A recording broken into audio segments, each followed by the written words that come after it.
प्रणाम। क्या मेरी आवाज़ आप लोगों तक पहुंच रही है?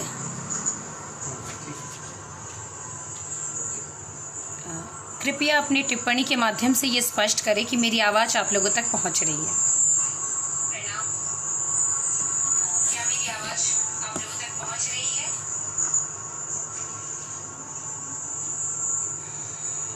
कृपया अपनी टिप्पणी के माध्यम से ये स्पष्ट करें कि मेरी आवाज़ आप लोगों तक पहुंच रही है।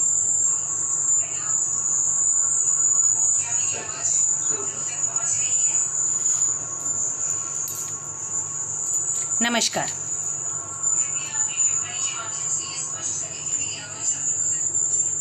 नमस्तेस्तु महामाये श्रीपीठे सूर्यपूजिते शंख चक्र गदा हस्ते महालक्ष्मी नमस्तुते। आज बृहस्पतिवार माँ लक्ष्मी जी का पूजन होता है भारतीय संस्कृति के अनुसार। ये परंपरा है कि संध्या में शंख ध्वनि से माँ की आरती करनी चाहिए, संध्या आरती, और तभी गृह का भी कल्याण होता है और उसी से समाज, हमारे देश, सबका कल्याण होता है। माँ सरस्वती को नमन करते हुए ही मैं सर्वप्रथम महामना स्कूल ऑफ थॉट के, जो कि एक थिंक टैंक के रूप में उभर रहा है, उसको मैं, उनके सभी सदस्यों का मैं धन्यवाद ज्ञापन करती हूँ, उनको मैं आभार व्यक्त करती हूँ, जिनमें विशेष रूप से डॉक्टर अरविंद शुक्ला जी, डॉक्टर तारकेश्वर नाथ Tiwari ji, doctor Vijay Singh, doctor Shashikant Tiwari, doctor Patanjali मिश्र, डॉक्टर प्रवीण कुमार सिंह जी, आप सबके द्वारा ये निमंत्रण मुझे प्राप्त हुआ और जिस कारण आज मैं यहाँ उपस्थित हूँ अपने विचारों को व्यक्त करने के लिए। महामना स्कूल ऑफ थॉट निश्चित रूप से ये एक ऐसा मंच है जो कि उभरते हुए विद्वज्जनों को एक अपनी मौलिक विचारों को प्रस्तुत करने का एक मंच प्रदान करता है और निश्चित रूप से अब कुछ समय बाद इनके विद्वानों के विचार वैश्विक स्तर पर मान्यता प्राप्त करेंगे, क्योंकि जो हमारी जो संस्कृति है, हमारी साथ एक समस्या ये है कि हम पाश्चात्य संस्कृति का अंधानुकरण करते हैं, लेकिन अगर हम अपनी भारतीय संस्कृति पर अपने आप को स्थापित करके अपनी भारतीय ज्ञान परंपरा में खुद को प्रस्फुटित करने का प्रयत्न करें तो हम देखेंगे कि इस संस्कृति ने न जाने इससे कितनी विद्याओं का जन्म हुआ, न जाने कितनी शिक्षाएं इससे पुष्पित पल्लवित हुई। तो उसी धारा को हमें, उसी संस्कृति को हमें संजोए रखना है और उसी को आगे बढ़ाना है। और निश्चित रूप से हमारे आराध्य महामना जी का ये के विचारों से प्रेरित होकर निर्मित महामना स्कूल ऑफ थॉट इस परंपरा को आगे बढ़ाने में एक बहुत बड़ी भूमिका का निर्वहन करेगी। और इसी क्रम में अब जब मैं अपने विषय पर आती हूँ कि महिलाओं, जो मैंने विषय चुना है कि भारत में समकालीन महिला आंदोलन, एक विश्लेषण। महिलाओं की स्थिति की जब हम बात करते हैं, अगर हम भारतीय संस्कृति के परिप्रेक्ष्य में देखें तो ये सब को विदित है कि वैदिक परंपरा में, ऋग वैदिक काल में जहाँ सभा समितियों में महिलाएं बढ़ चढ़कर हिस्सा लेती थी, वहाँ पे वो अपने विचारों को प्रस्तुत करती थी, चाहे वो गार्गी हो, मैत्री हो, अपाला, घोषा, लोपा मुद्रा की उनका हम स्मरण करते हैं। तो उन्होंने जिस विद्वत परंपरा की नींव रखी थी, आखिर वो क्या कौन से कारण थे? आखिर हमें समकालीन महिला आंदोलन की आवश्यकता क्यों पड़ी? क्योंकि हमारा समाज तो ऐसा है जहाँ पे यत्र नार्यस्तु पूज्यते रमन्ते तत्र देवता और जननी जन्मभूमिश्च स्वर्गादपि गरीयसी की बात की जाती है। तो ऐसे समाज में क्यों आवश्यकता पड़ी कि महिलाओं को आंदोलन चलाना पड़ा और ऐसी क्या विकट परिस्थिति हुई? अगर हम इसके प्राचीन काल में जाए, हम अगर ऋग वैदिक काल से वैदिक काल और मध्यकाल होते हुए आपके औपनिवेशिक काल तक आए, तो उसके लिए मुझे कम से कम 10 इस तरह की प्रस्तुतिकरण और लेक्चर की आवश्यकता पड़ जाएगी। तो उन सबको समेटना यहाँ संभव नहीं है, इसीलिए मैंने ये विषय चुना है। क्योंकि स्वतंत्रता के बाद के काल में और विशेषकर 1960-70 के दशक के बाद से जब ये आंदोलन के रूप में विकसित होने लगा और तब से लेके आज तक की जो महत्वपूर्ण घटनाएं हुई और जो महत्वपूर्ण आंदोलन हुए, उनका विश्लेषण करना आवश्यक है कि ये किस दिशा में हुआ, उससे संबंधित कौन कौन सी प्रमुख उपलब्धियां रही, उसकी दिशा और दशा किस प्रकार की थी, इनको समझना बहुत आवश्यक है। इस क्रम में जब मैं शुरुआत करना चाहूंगी तो सबसे पहले मुझे लगता है कि हमें मार्कंडेय पुराण के एक अंश के रूप में दुर्गा सप्तशती के उस विचार को, उस महत्वपूर्ण शब्दों को याद रखना होगा कि त्वं वैष्णवी शक्ति अनंत वीर्य विश्वस्य बीजम, अर्थात स्त्री देवी शक्ति का पर्याय है और जो शाश्वत ऊर्जा और सृष्टि के बीज स्वरूप की प्रतीक है। तो अब इस दुर्गा सप्तशती का प्रभाव क्या है? यह हमारे पूरे जीवन पद्धति पर इसका प्रभाव पड़ा हुआ है और जिस कारण आज भी इस हमारे जीवन, हम एक आदर्श जीवन की कामना करने के लिए आज भी इसका नियमित पाठ किया जाता है। वर्ष के 2 टाइम, चैत्र के महीने में और दुर्गा पूजा के समय 2 बार इसका नियमित पाठ किया जाता है, इसलिए कि ये माना जाता है कि इससे हमें ऊर्जा प्राप्त होगी। तो जो हमारी ये परंपरा है उससे आज ये समस्याएं क्यों अवनति हुई? गार्गी, मैत्री, अपाला घोषा, लोपामुद्रा की मैंने बात की। अब वहां से धीरे धीरे क्या हुआ, जो धर्मशास्त्रों के बाद के योगिन हम स्थितियों को देखते हैं, शक, यवन, हून, मुस्लिम, फिर अंग्रेजों के आक्रमणों के बाद क्या हुआ, जो स्त्री सभा समितियों में भाग लेती थी वो अचानक से उनको गृहबंदी का जीवन जीने लगी, सार्वजनिक जीवन में उनकी भागीदारी कम होने लगी। अब इससे क्या होता है कि कहीं ना कहीं जो स्थिति है उसमें उनकी स्थिति दोयम दर्जे की हो गई। अब वो जननी जन्मभूमिश्च स्वर्गादपि गरीयसी से वो स्थिति परिवर्तित हो गई, जिसके कारण परिस्थितियों में परिवर्तन हो गया, समाज का परिवर्तन हो गया, समाजीकरण के नए तरीके अपनाने लगे और लोगों ने भी स्त्री की सुरक्षा को सर्वोपरिता के साथ लिया, ना कि उसकी बौद्धिकता को। उसके सार्वजनिक क्षेत्र में भूमिका कहीं ना कहीं द्वितीयक हो गई और उसकी सुरक्षा प्राथमिक हो गई, क्योंकि परिस्थितियां इस तरह से सृजित हो गई थी। अब इस परिप्रेक्ष्य में अब हम अपने विषय पर आते हैं कि कैसे समकालीन महिला आंदोलनों की जो शुरुआत देखें तो 20वीं शताब्दी में जो एक महत्वपूर्ण परिवर्तन हुआ है वो विश्व पटल पर होता है। विश्व पटल पर ऐसे आंदोलनों के माध्यम से जो महिलाओं ने जो असमानताएं व्याप्त थी समाज में, पितृसत्तात्मक मूल्यों के कारण, जो एक लोगोसेंट्रिज्म सोसाइटी के था या एपिस्टेमोलॉजिकल कंस्ट्रक्शन ऑफ जो नॉलेज है, उससे क्या होता है, जो सामाजिक संरचनाओं में असमानताएं व्याप्त थी उसके विरुद्ध उन लोगों ने वैश्विक स्तर पर आवाज उठाने लगी। और समानांतर रूप से हम देखते हैं कि भारत में भी उस समय में ये आंदोलन मुखर हुए, लेकिन इसका मतलब कतई ये नहीं कि 20वीं शताब्दी में इसकी शुरुआत हुई है, क्योंकि भारत में अगर हम देखें तो इसकी शुरुआत बहुत पहले से हो चुकी थी। आप सब इससे विदित होंगे, राजा राममोहन राय, ईश्वरचंद्र विद्यासागर, दयानंद सरस्वती के समय जब भारत में सामाजिक सुधार आंदोलन हुए थे, उसी समय महिला आंदोलन भी, उन आंदोलनों की नींव में महिला आंदोलन थी और महिलाओं की सामाजिक स्थिति को सुधार करने के लिए और खासकर महिलाओं की सामाजिक स्वीकार्यता को बढ़ाने के लिए उसी समय से आंदोलन चलाया गया। और साथ ही राष्ट्रीय आंदोलन में जब महिलाओं ने अपनी सहभागिता बढ़ाई तो उससे कहीं ना कहीं ये जो महिलाओं की शक्ति और महिलाओं की जो स्वकल्पना, जो सेल्फ इमेजिनेशन अपने बारे में, वो विकसित करने का उन्हें अवसर प्रदान हुआ। तो कहीं ना कहीं जो भारत में जो महिला आंदोलन है, तो उसकी नींव हम उसी समय से देख सकते हैं, जबकि राष्ट्र आपकी 1857 से लेकर उस एक सशक्त रूप से वो आंदोलन के रूप में उभरा, फिर समाज सुधारवादी आंदोलन के रूप में उभरा और कैसे उसका धीरे धीरे विकास हुआ। अब हम आते हैं समकालीन परिप्रेक्ष्य में, क्योंकि कभी भी किसी विषय की स्थापना करने से पहले ये बहुत आवश्यक है हम उसकी पृष्ठभूमि को समझें, इसलिए मैंने इस पृष्ठभूमि को प्रस्तुत करने का प्रयास किया है। तो भारत में जो महिला आंदोलन का संबंध है, इसको संस्कृत की महान विदुषी पंडिता रमाबाई के साथ जोड़ा जाता है और कहीं ना कहीं पंडिता रमाबाई को इनका जनक भी माना जाता है।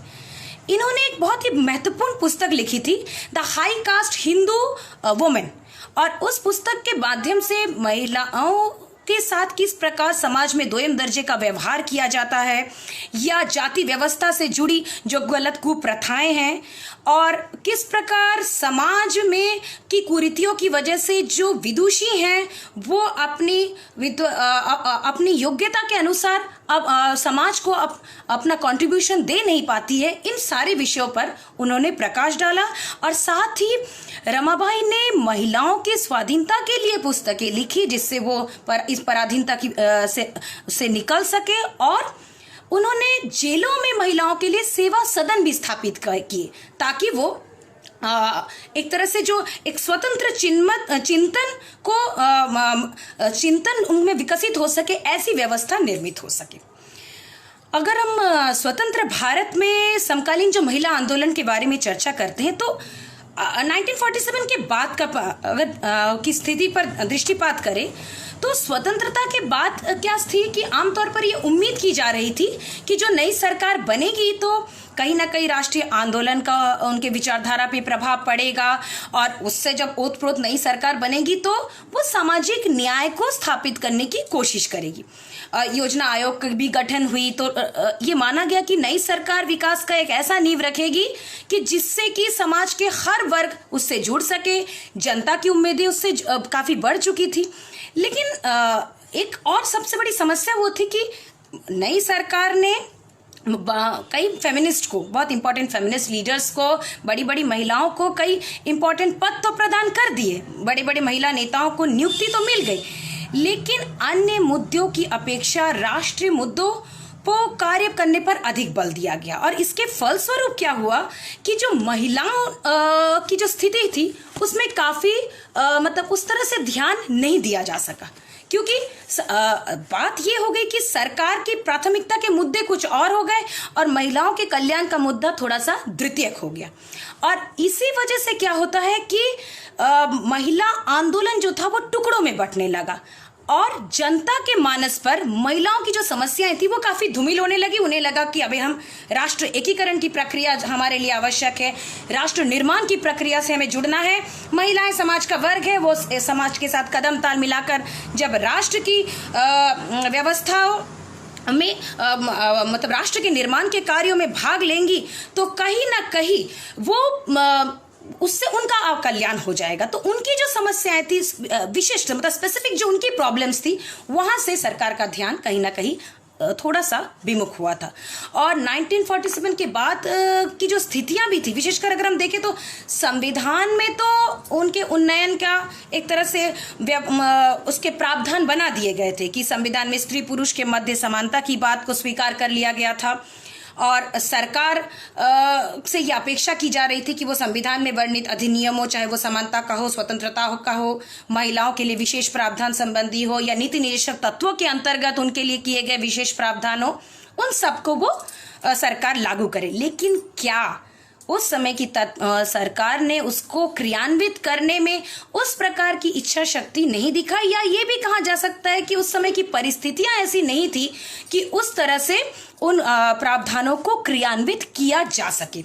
तो इसलिए वास्तविक धरातल पर क्रियान्वित करने के लिए जब सरकारें प्रयत्नशील नहीं हुई तो महिला कार्यकर्ताओं को ये महसूस होने लगा कि कहीं ना कहीं अब हमें सक्रिय होना पड़ेगा और हमें महिलाओं को उनकी निष्क्रियता से निकलकर उन्हें इन जो दमन उनके साथ हो रहा है, जो अत्याचार उनके साथ हो रहा है, इसको सार्वजनिक पटल पर लाना होगा और साथ ही नई पीढ़ी की महिलाओं में अब जागरूकता भी आने लगी थी, क्योंकि स्वतंत्रता के बाद और कहीं ना कहीं संविधान में भी ऐसे कई प्रावधान बन चुके थे जिससे सामाजिक कानूनी व्यवस्था में काफी सुधार हो चुका था।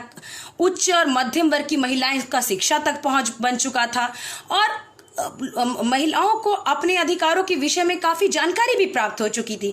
तो इसलिए ये संभव नहीं था कि अब वो एक वेल ऑफ इग्नोरेंस में रहे, वो उन चीजों से सारी चीजों को जानने लगी थी। इसलिए भी उन्होंने अपनी जो समस्याएं हैं उनको मुखर रूप से प्रस्तुत करना शुरू किया।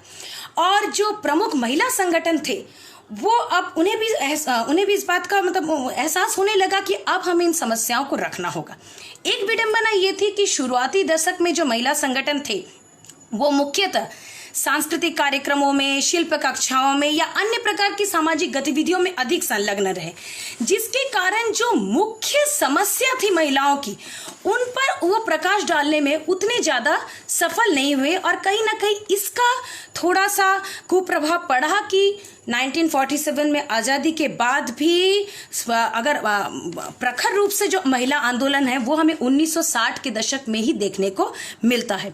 और कहीं ना कहीं जो 1960 के दशक में कई दलों ने मिलकर जो कीमत वृद्धि के विरोध में आंदोलन हुआ या श्रमिक आंदोलन था, छात्र आंदोलन था, किसान आंदोलन था, इसमें महिलाओं की सक्रिय भूमिका होने लगी और इसके माध्यम से महिलाओं ने भी अपना बढ़ चढ़कर उसमें हिस्सा लेना शुरू किया।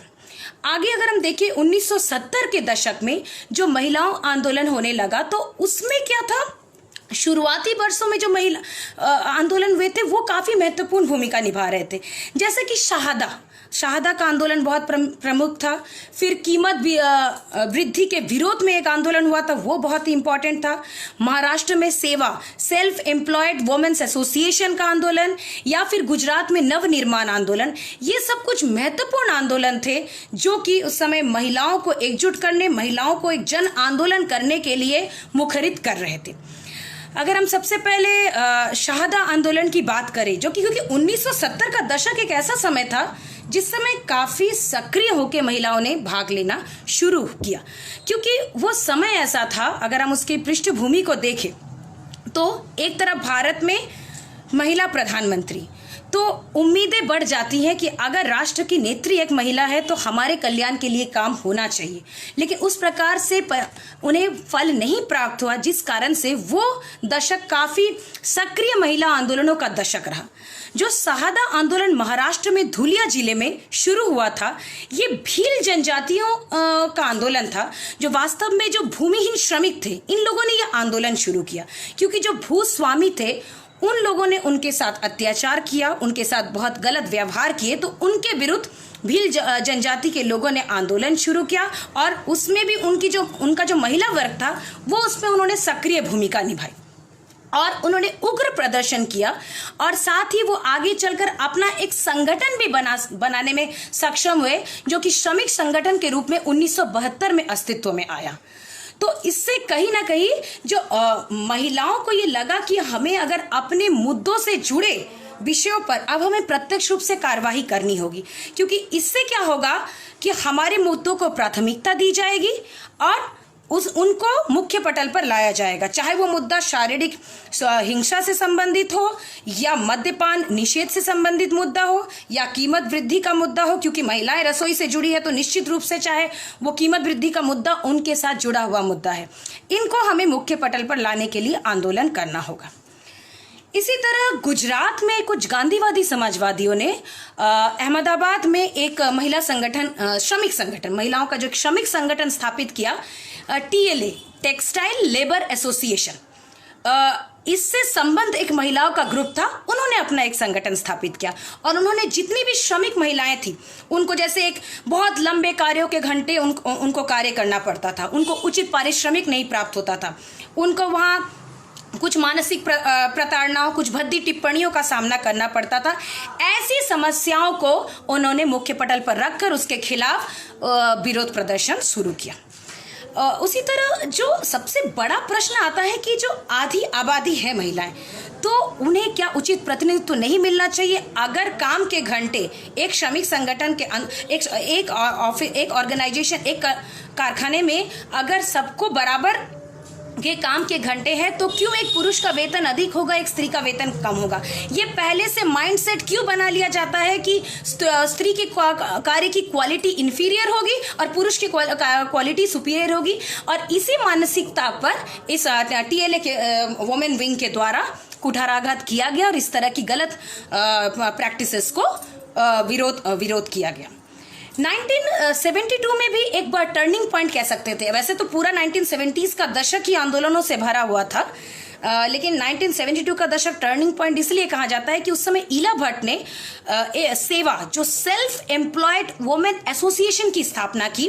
और ये जो विभिन्न व्यापार है, जो कि विशेषकर अनऑर्गेनाइज सेक्टर, जो असंगठित कार्य क्षेत्र हैं, उसमें कार्य करने वाली जितनी भी महिलाएं हैं, उनकी जो समस्याएं हैं, उनके जो कार्य के घंटे से संबंधित है या कार्य की परिस्थितियां हैं, या उनको कोई मैटरनिटी लीव का बेनिफिट नहीं मिलता है, या उन्हें बीच में बच्चों के केयर के लिए व्यवस्था, या उनके लिए पालना गृह की फैसिलिटी नहीं है, क्रेच की सुविधा, ये सारे इश्यूज को उसने पुटअप करने की कोशिश की गई।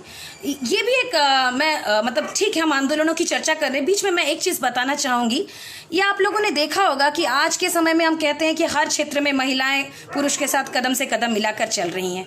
कोई भी कार्यालय खुलता है तो वहाँ पे एक पुरुष कर्मचारी थक जाता है तो उसके लिए उस कार्यालय के बाहर एक पान की दुकान, एक चाय की दुकान ज़रूर खुल जाती है। लेकिन क्या उस ऑफिस में काम करने वाली महिलाओं के लिए उस ऑफिस के बाहर एक क्रेच या एक पालना गृह खुलता है जहां पे वो अपने बच्चों को, छोटे बच्चों को, दूध मुहे बच्चों को रख सके? बीच में 1-2 घंटे का ब्रेक उन्हें मिलता है तो वहां जाके उनकी आवश्यक जो रिक्वायरमेंट्स है, उनकी फीडिंग है, ये कर सके? क्या इसके लिए हमारे संगठन संवेदनशील है? अब जाके कार्य हो रहा है। मैं नहीं कह रही हूँ कि हर संगठन इसके लिए प्रयत्नशील नहीं है, इवन बीएचयू में भी उसके लिए काम किया गया है, लेकिन ये संवेदनशीलता आने में बहुत समय लग गया। ये संवेदनशीलता शुरू से नहीं थी, इसके लिए बहुत आंदोलन करना पड़ा महिलाओं को, तब जाके ये संवेदनशीलता जागृत हुई कि पान और चाय की दुकान के साथ एक क्रेच, एक शिशु पालना गृह भी होना चाहिए जहां पर महिलाएं जाके अपने बच्चों की फीडिंग का और बाकी उनके केयर टेकिंग का काम कर सके।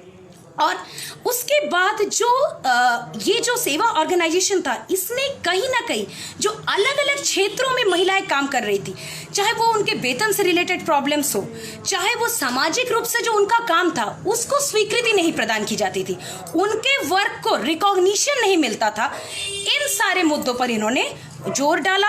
इन मुद्दों को वो मुख्य पटल पर लाए, इन मुद्दों को सार्वजनिक चर्चा का विषय बनाया और इसके आधार पर सरकार पर अप्रत्यक्ष रूप से कहीं ना कहीं प्रेशर डाला गया कि वो इससे संबंधित कानूनों में परिवर्तन करे ताकि महिलाओं की स्थिति में सुधार हो सके।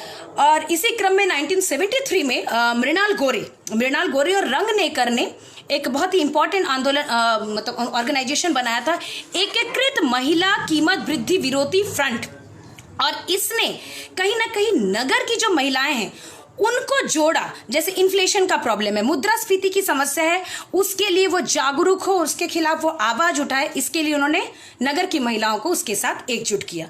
क्योंकि गांव की महिलाएं इस तरह की एक आंदोलन के लिए बहुत मुखर रूप से आती है। ये भी एक विडंबना है कि हम अगर कहें तो rural feminism is more strong in comparison to urban feminism in India.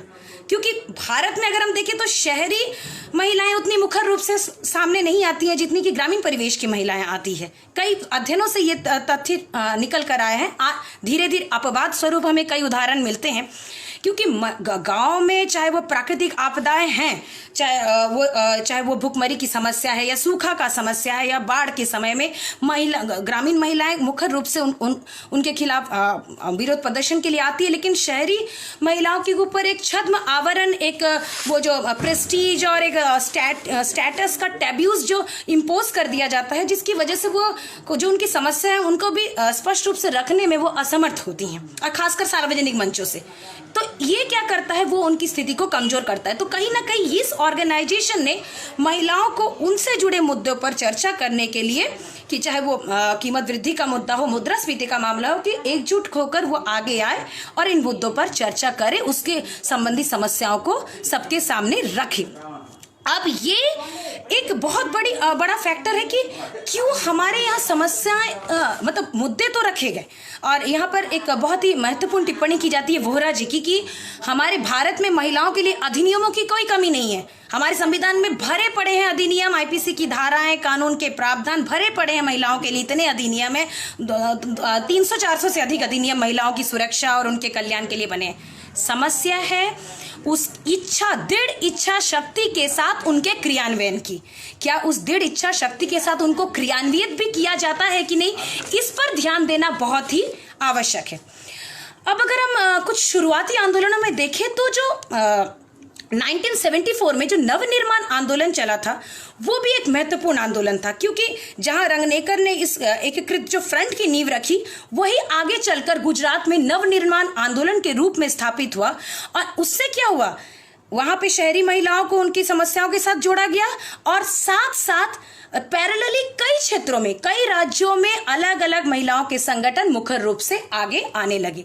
और उसी वर्ष यानी 1974 में ही हैदराबाद में जो मतलब समकालीन नारीवादी जो चिंतकों ने, उन्होंने एक प्रथम एक तरह से महिला संगठन, एक समूह स्थापित करने की मांग रखी और उन लोगों ने एक लोकल लेवल पर ही प्रोग्रेसिव ऑर्गेनाइजेशन ऑफ वुमेन को एस्टैब्लिश किया कि ताकि वो पुनः चिंतन करे जो एक धारा चली आ रही है उसमें क्या परिवर्तन की आवश्यकता है, उस पर वो चिंतन करे, इस पर प्रकाश डाला गया।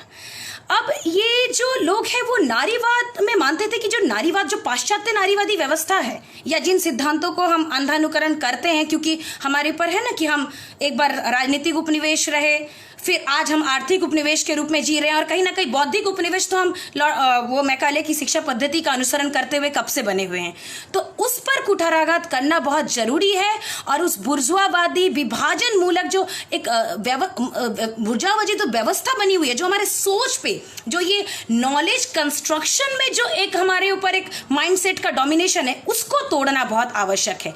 और इसी का रोकने के लिए कहीं ना कहीं प्रोग्रेसिव ऑर्गेनाइजेशन ऑफ वुमेन ने इसके क्षेत्र में काम किया।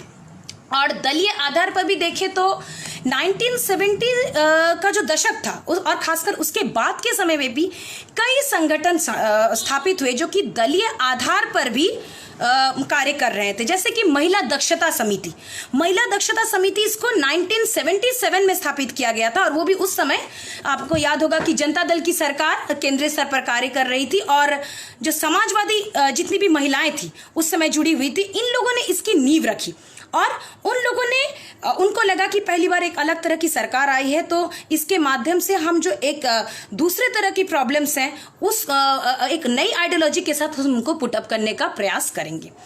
इसी तरह तेलंगाना के करीमनगर जिले में भी कुछ महिलाओं ने मिलकर एक नए प्रकार का आंदोलन शुरू करने का कोशिश किया, क्योंकि संगठन बने, समाज की सोच को बदलने का प्रयास किया गया।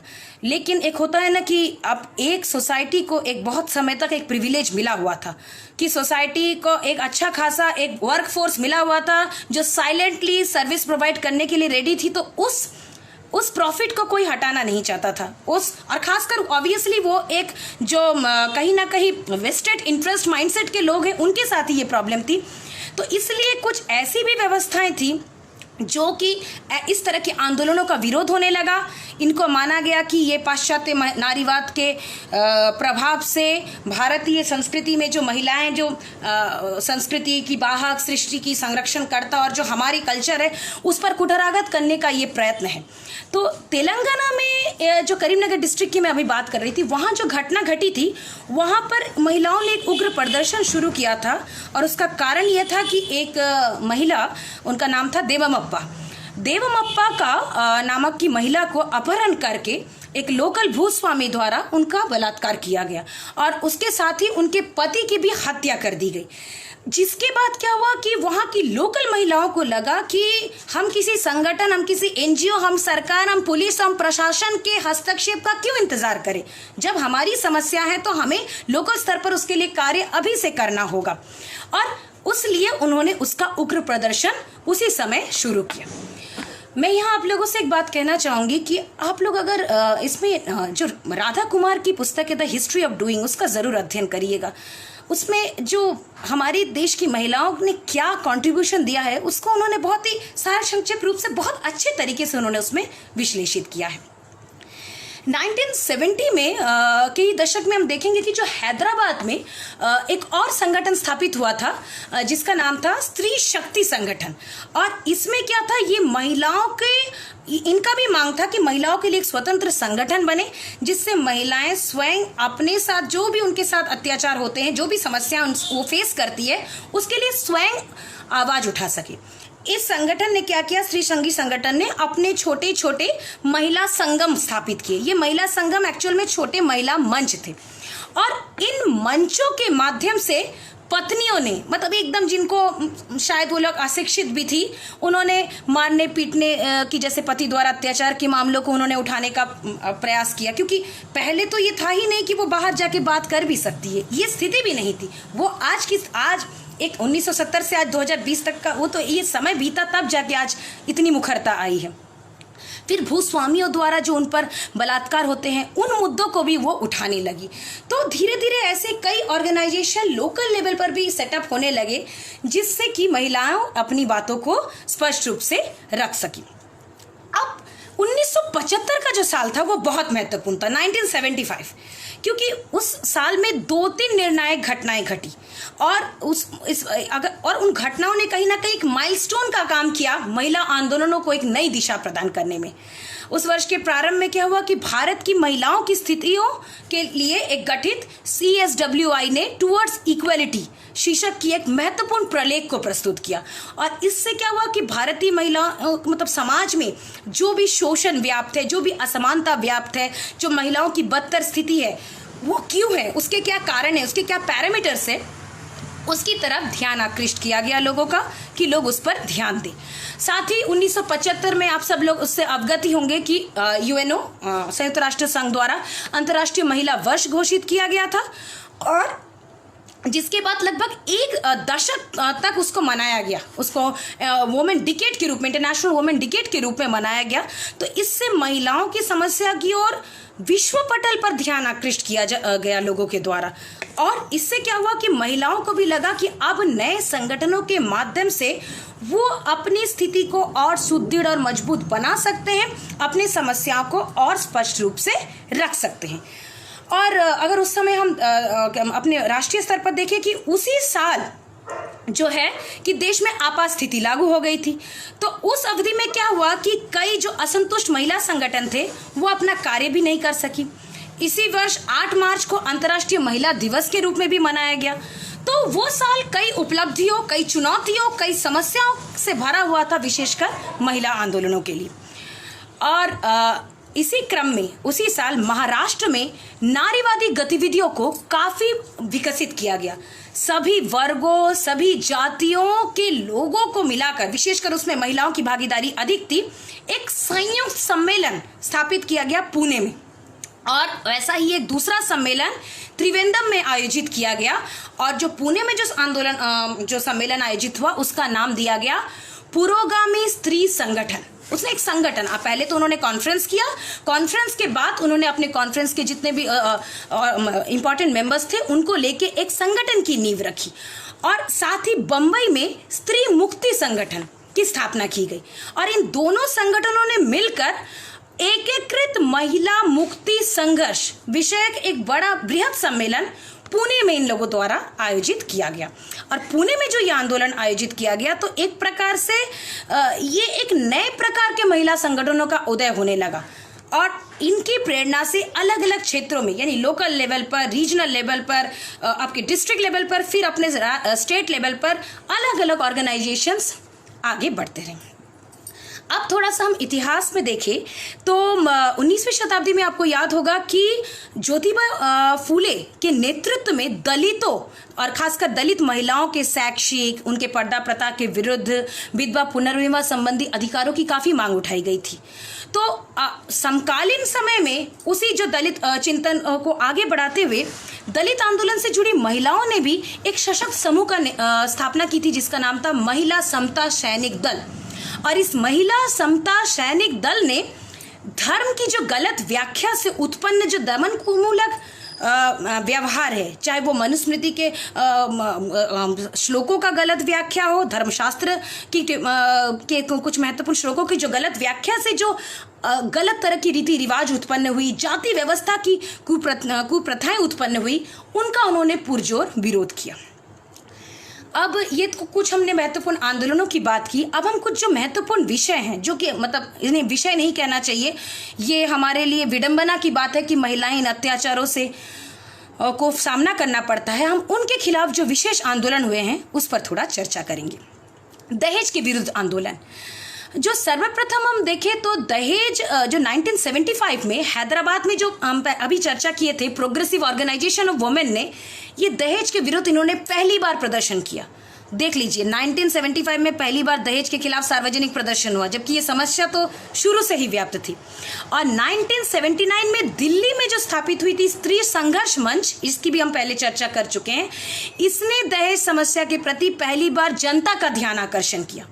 और अब जनता को इस बात को समझाया गया कि जो दहेज के कारण होने वाली मौत है, इसके खिलाफ लोगों को जागरूक किया गया, लोग इसके लिए विरोध प्रदर्शन करने लगे। और सबसे पहले और इसमें सबसे इम्पोर्टेंट, दिल्ली में 12 जून 1979 में नारी रक्षा समिति, ये भी एक छोटा ऑर्गेनाइजेशन था, नारी रक्षा समिति के नेतृत्व में काफी उग्र प्रदर्शन किया गया दहेज के खिलाफ। और इस समस्या के प्रति सर्वसाधारण को संवेदनशील बनाने का, कि सर्वसाधारण इसके प्रति संवेदनशील बने, इसको लेके जागरूक हो कि ये कितनी बड़ी समस्या है और ये कैसे हमारे संस्कारों को, हमारे परिवार को, हमारी जीवन पद्धति को नष्ट कर रही है, इसको समझे, इसको बनाने का प्रयास किया गया। इसी के साथ ही जो मानुषी के है, दिल्ली की एक प्रसिद्ध पत्रिका है, इसने सिलसिलेवार तरीके से कई सार्वजनिक सभाएं की और उसमें उसने लोगों को ये शपथ दिलाई, उसमें स्त्री पुरुष सभी थे, उन्हें ये शपथ दिलाई गई कि ना वो दहेज लेंगे ना वो दहेज देंगे। और ऐसे करके जन स्तर पर लोगों को जागरूक किया गया, क्योंकि ये तो एक सोशल प्रैक्टिस के रूप में एस्टैब्लिश थी। तो इसको डिकंस्ट्रक्ट करना है तो लोगों के माइंडसेट पर अटैक करना जरूरी है, और माइंडसेट को डिकंस्ट्रक्ट करने के लिए एक काफी टाइम की जरूरत पड़ती है। फिर 1980 के समय में अगर हम देखें तो सरकार ने दहेज के विरुद्ध एक कानून पारित किया और उसमें दहेज के कारण होने वाली आत्महत्या को एक विशेष अपराध की श्रेणी में रखा गया। और उसमें ये अनिवार्य प्रावधान भी किया गया कि विवाह के 5 वर्षों के भीतर अगर किसी महिला का संदेहास्पद स्थिति में उसकी मृत्यु हो जाती है तो उसमें पुलिस उसकी जांच करेगा और उसमें आवश्यक कार्यवाही की जाएगी। इससे पहले इस चीज को लेकर जनता में उस तरह से जागरूकता नहीं थी, न लोग इसको लेके समस्या के प्रति जागरूक थे। अब जो अगर हम देखें कि बलात्कार के विरुद्ध, ये एक दूसरी समस्या है, लेकिन अभी भी ये समाज में कुरीति के रूप में व्याप्त है। और मुझे लगता है इसके लिए जब तक हर युवा, स्त्री पुरुष इसके लिए अपने शपथ न ले कि हमें इस कुप्रथा को बंद करना है, अपने माता पिता को ये बात बोलने की क्षमता उनके अंदर ना रहे कि हम ना दहेज लेंगे ना देंगे, और उसके लिए विद्रोह करने के लिए, उसके लिए बुलंद होकर आवाज उठाने में जब तक हर युवा स्त्री पुरुष उसके लिए तैयार नहीं होंगे, तब तक ये कुप्रथा बंद नहीं होगी।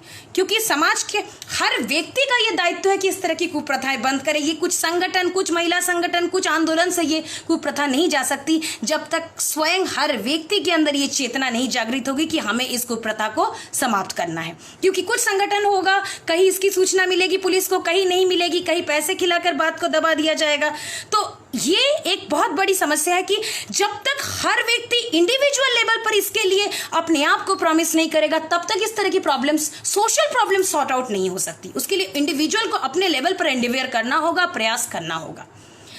तो दहेज की समस्या की चर्चा के बाद हम बलात्कार की विरुद्ध जो कानून है उस पर थोड़ा विचार करेंगे। 1980 के दशक में ही जो सरकार ने एक विधेयक लाया था, और खासकर उसमें कस्टडी लॉ, तो पहले से आईपीसी में कई धाराएं थी, कस्टडी में होने वाले बलात्कार के अंतर्गत जो प्रॉब्लम्स होती है उसके लिए कानून बनाया गया, जिसमें पुलिस द्वारा बलात्कार अगर कस्टडी में किया जाता है उसको अलग रूप से परिभाषित किया गया और इसमें स्पष्ट रूप से व्यवस्था की गई कि इसमें अनिवार्यतः दंड का प्रावधान होगा और कम से कम 10 वर्षों की जेल की सजा होनी चाहिए, ये सुनिश्चित की गई। और साथ ही जो स्वयं को निर्दोष साबित करने का जो दायित्व है, साक्ष्य जुटाने का दायित्व है, ये एक्यूज पर यानी दोषी पर होना चाहिए। मतलब ये हमारे समाज की आप विडंबना देख लीजिए कि उससे पहले कानून जो स्थिति थी उसमें था कि महिला के साथ बलात्कार हुआ है उस महिला को स्वयं सिद्ध करना पड़ता था और निश्चित रूप से ऐसी स्थिति में आधी से ज्यादा महिलाएं तो हट ही जाएंगी, वो हिम्मत ही नहीं करेंगी कि इस स्थिति का सामना करना पड़े। कई तरह के इस तरह की फिल्में भी आ चुकी हैं कि कोर्ट प्रोसीडिंग्स में, चाहे वो आपके 90s के डिकेड में दामिनी फिल्म हुई थी, उसमें भी आपने देखा होगा कि इस तरह के भद्दे प्रश्न पूछे जाते हैं कि इस तरह की चीजों से महिलाएं निश्चित रूप से उनका सामना ही नहीं करना चाहेंगी। तो महिला को स्वयं साबित करना पड़ता था कि उनके साथ अत्याचार हुआ है। और इसका एक दूसरा पक्ष भी है, हम ये नहीं कहेंगे कोई भी कानून बनता है तो उसके दो पक्ष होते हैं, उसका लाभ उठाने वाले भी होते हैं, उसका दुरुपयोग करने वाले भी होते हैं। दहेज के कानून का भी दुरुपयोग किया गया कुछ विकृत मानसिकता के लोगों द्वारा, उसी तरह बलात्कार के कानून का भी दुरुपयोग किया गया कुछ विकृत मानसिकता की महिलाओं के द्वारा। तो वो उसके लिए बहुत आवश्यक है कि निश्चित रूप से उसके लिए जो प्रावधान है, जो जांच की प्रक्रिया है, उसको बहुत ही क्रिस्टल क्लियर बनाना बहुत जरूरी है। तो कस्टोडियन रेप के कॉन्टेक्स्ट में ये एक बहुत इंपॉर्टेंट फैसला था जिसमें पुलिस को भी सजा देने का प्रावधान अलग से सरकार द्वारा बनाया गया। लेकिन प्रावधान बनाने से ही व्यवस्थाएं बदलती नहीं हैं, खासकर हमारे देश में। और ये ही है कि 1988 में जब सर्वोच्च न्यायालय ने एक मामला आया था कस्टोडियन रेप का उनके समक्ष, बलात्कार का, तो उसमें जो निर्णय सुनाया था उसमें वो कानून का किस प्रकार से दुरुपयोग किया जाता है वो स्पष्ट रूप से परिलक्षित होता है। ये केस था सुमन रानी का, और सुमन रानी के मामले में जो निर्णय दिया गया उससे ये स्पष्ट हो गया था कि किस प्रकार से कानून के जो प्रावधान है, कानून का प्रावधान क्या कहता है कि न्याय को उचितता के रूप में सुनिश्चित किया जाए, उसको स्थापित किया जाए, और अगर उसकी गलत व्याख्या की जाए, अगर साक्ष्यों को तोड़ मड़ोड़ के प्रस्तुत किया जाए तो क्या होगा, न्याय का यही प्रावधान कहीं ना कहीं विधि के वास्तविक उद्देश्य से उसको विमुख कर देगा। और कई कस्टडी में हुए बलात्कार के मामले में ऐसा हुआ, और सुमन रानी के मामले में सुप्रीम कोर्ट ने जो फैसला सुनाया वो पुलिस के पक्ष में था, और वो अपने आप को वो प्रूफ ही नहीं कर पाए कि उसके साथ गलत किया गया था। और ऐसा नहीं है, ये कई अध्ययन के माध्यम से भी स्पष्ट हुआ है। जैसे Peoples Union for Democratic Rights ने अपने अध्ययनों में पाया है कि बलात्कार के कई मामले में, खासकर कस्टोडियन रेप के मामलों में, इस तरह से कानून का दुरुपयोग किया जाता है, क्योंकि हम कानून के रखवालों पर केस करने जाते हैं तो वो किस प्रकार से कानून को तोड़ मड़ोड़ा जा सकता है उसको बहुत ही अच्छी तरह से जानते हैं। अब अगर हम महिला आंदोलन में अब जो है धीरे धीरे जो परिवर्तन आने लगा कि उन्हें ये महसूस होने लगा कि अब जो हमें भूमिका में है इसमें परिवर्तन करना होगा। एक तरफ तो निजी मामलों को कोर्ट में रखना होगा और कोर्ट की जो विधि है उसके अंतर्गत ही मैं बीच में एक चीज़ कहना चाहूँगी। मैं देख रही हूँ कि टिप्पणियों में कई और विषयों की भी चर्चा की जा रही है, लेकिन मैंने कहा ना कि ये विषय अपने आप में इतना विशद है कि इसके हर डायमेंशन को, हर एस्पेक्ट को टच करना बहुत ही मुश्किल है। तो मेरी यही कोशिश है कि मैं जो कंटेम्प्रेरी वुमेन्स मूवमेंट है उसी पर मैं प्रिसाइज होकर बातों को रखूँ, क्योंकि अपने आप में ऐसा टॉपिक है इसके लिए 10 लेक्चर की आवश्यकता पड़ जाएगी, क्योंकि ये मुद्दा ही ऐसा है। तो महिला आंदोलन ने अब अपने स्ट्रैटेजी में चेंज लाना शुरू किया। सबसे पहले जो निजी मामले जो कोर्ट में रखे गए, कोर्ट में निजी मामलों को रखने की बात ठीक है, जो निजी किसी महिला के साथ अगर कोई अत्याचार होता है तो उस इंडिविजुअल केस को कोर्ट में पुटअप किया जाएगा, उसके लिए कोर्ट के प्रोसीडिंग के अकॉर्डिंग ही उसको न्याय दिलाने की कोशिश की जाएगी। ये एक तरीका उन लोगों ने अपनाया। दूसरा तरीका जो उन्होंने अपनाया कि अब महिलाओं को पहले का जो उनका था कि विरोध प्रदर्शन करेंगे, मार्च निकालेंगे, अब उन्हें लगा कि ये तकनीक ज्यादा कारगर नहीं हो रहा है, इसका हमें परित्याग करना होगा, क्योंकि उन्होंने अनुभव किया कि जो सारी ये जो हम तकनीक पहले से प्रयोग करते आ रहे हैं ये इनका अर्थ बहुत सीमित है। जब तक कि ये प्रत्येक महिला को हम विकसित ना कर दे, उनको वो संरचनाएं ना प्रदान कर दे जिससे कि वो सशक्त बन सके, उन्हें आत्मनिर्भर होने में हम सहायता ना प्रदान कर सके, तब तक हमारा ये आंदोलन फलदायी नहीं हो सकता है। क्योंकि जब तक महिलाएं, प्रत्येक महिला, हर इंडिविजुअल, चाहे उसके लिए उसको जूडो कराटे की क्लास की ट्रेनिंग लेनी पड़े, चाहे उसके लिए उसके अपने नॉलेज लेवल को हाई करना पड़े, चाहे उसके लिए अपना स्ट्रांग माइंडसेट योगा मेडिटेशन के थ्रू डेवलप करना पड़े, या हर ऑर्गेनाइजेशन में मुकर रुके अपनी बातों को रखना पड़े, अलग अलग तकनीकों से हमें कहीं ना कहीं जो महिलाओं की जो समस्याएं हैं उनसे जूझने के लिए हर महिला को खुद सक्षम बनाना पड़ेगा, और तभी जाके इन समस्याओं का समाधान हो सकता है। अब हम आते हैं कि कुछ और आंदोलनों में महिलाओं की जो भूमिका रही है, सिर्फ महिलाओं से जुड़े आंदोलनों में भी उन्होंने भाग नहीं लिया। यहाँ मैं एक चीज़ कहना चाहूँगी, मैंने देखा है कि हमारे कुछ मित्रगण ये टिप्पणी करते हैं कि महिलाएं ही अक्सर महिलाओं की बात क्यों करती हैं। तो मैं यहाँ पे कहना चाहूँगी कि यहाँ सहानुभूति की बात नहीं है, यहाँ स्व अनुभूति की बात है। क्योंकि जो एक महिला अपनी समस्याओं को जितना स्पष्ट रूप से रख सकती है, मुझे नहीं लगता कि कोई और उसको उतना स्पष्ट रूप से रख सकता है। तो इसलिए मुझे लगता है कि महिलाओं के विषय में चर्चा करनी चाहिए। निश्चित रूप से मैं राजनीति विज्ञान की छात्रा हूं, तो राजनीति विज्ञान के दूसरे विषयों को भी मैं निश्चित रूप से अपनी बातों को रखूंगी, लेकिन हमेशा अपनी समस्याएं, जो प्रॉब्लम जिसकी वजह से हम आधी आबादी आज तक संघर्ष कर रहे हैं, उसको पहले रखना ज़्यादा आवश्यक है। अब हम आते हैं चिपको आंदोलन के बारे में।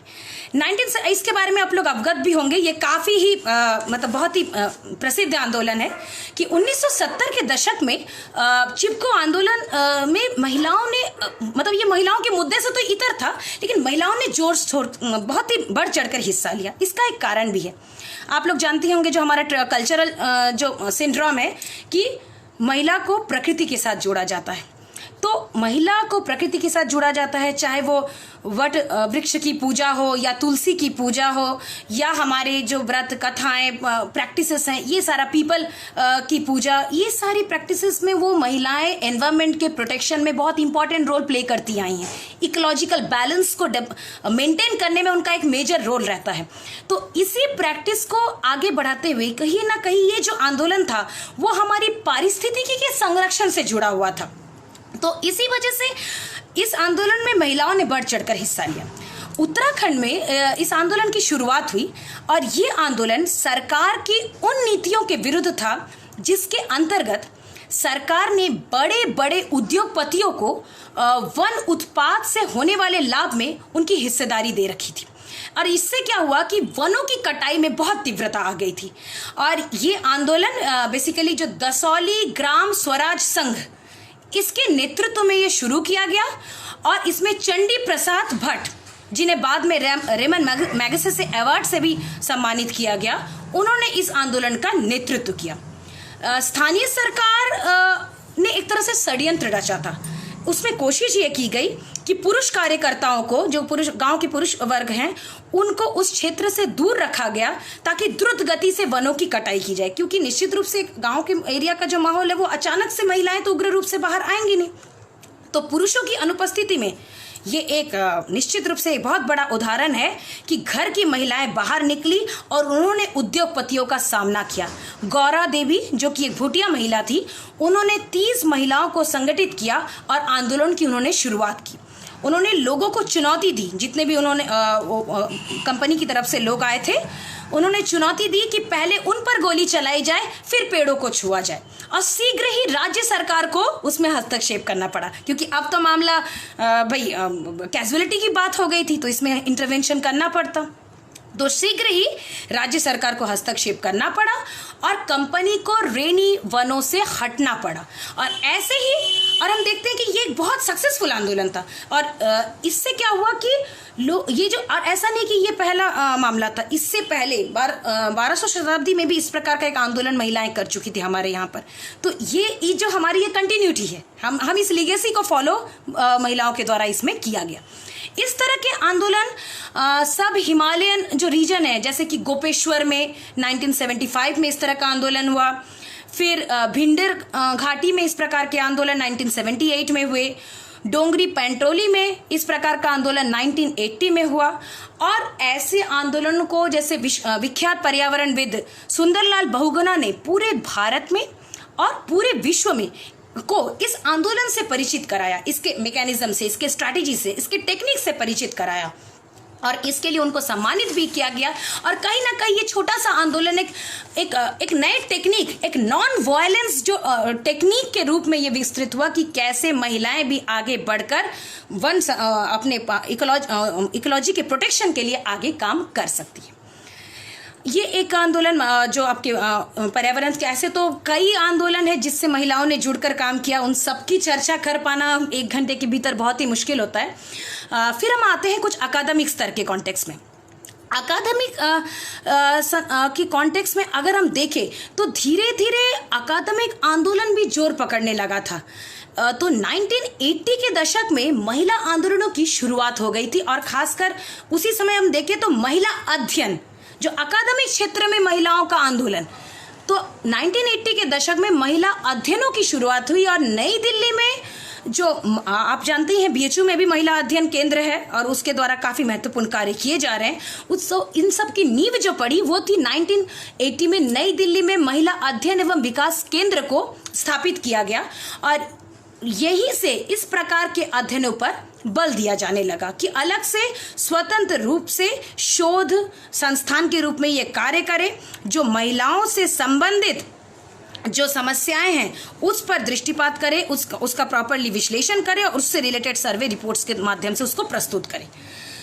तो और इसी को आगे बढ़ाते हुए बंबई में एस.एन. दामोदर ठाकरे महिला विश्वविद्यालय ने भी विश्वविद्यालय स्तर पर ऐसे विषय पर होने वाले शोध को वित्तीय सहायता प्रदान करना प्रारंभ किया। फिर जो विभिन्न अध्ययनों में भी ये पाया गया कि इस प्रकार के अध्ययन की बहुत आवश्यकता है, क्योंकि अकादमिक क्षेत्र में अगर महिला अध्ययन को मान्यता नहीं मिलेगी, अगर एक अलग सब्जेक्ट की तरह नहीं होगा, तो कहीं ना कहीं जो डिस्क्रिमिनेशन हुआ रहा है तो उसके साथ जस्टिस नहीं हो पाएगा। मुझे इसी समय एक वाकया याद आता है, मैं यहाँ पे मुझे लगता है उसको शेयर करना बहुत उचित होगा। जब मैं एज रिसर्च स्कॉलर बीएचयू में थी तो मुझे as research scholar faculty of arts के में एक पेपर उस समय स्टार्ट किया गया था, इंट्रोडक्शन टू वुमेन स्टडी। वो ज्योग्राफी, स्टैट्स और मैथ्स के जो लड़के लड़कियां हैं उनको पढ़ाना पड़ता था।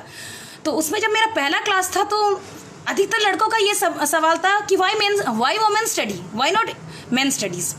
तो फिर उनको मुझे ये डिफेंड करना पड़ा कि क्यों वुमेन स्टडीज जरूरी है, क्योंकि डिस्क्रिमिनेशन हुआ है।